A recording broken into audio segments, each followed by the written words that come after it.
We are here today to talk about the book Chains. Chains is a historical fiction novel based off the American Revolution.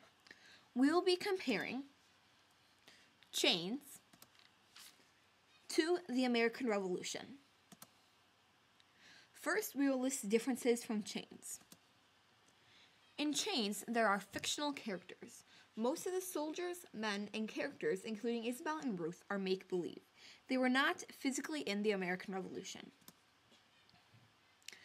In Chains, there were some fictional events. Some of the meetings or trips may not have happened in the American Revolution. Now we will compare the American Revolution. In the American Revolution, real people fought and were killed. Also, prisoners were given raw pork and infested food that had mold and bugs from a source that I read. In the book, it claimed that prisoners were given no food at all or only leftover donations.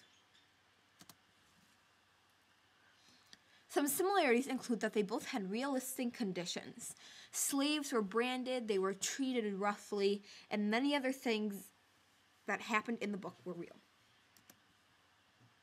They were accurate events. Most of the wars and other events actually happened in the book and in the American Revolution. And there is an accurate timeline. Most of the things in the book happened in the chronological timeline that they did in the American Revolution.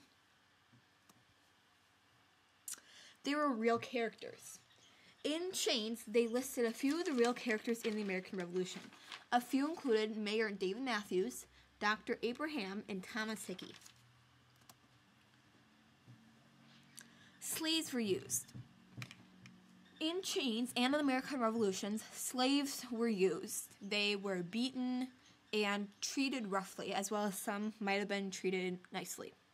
Slaves were used in both, and it was a true event. And that is Chains.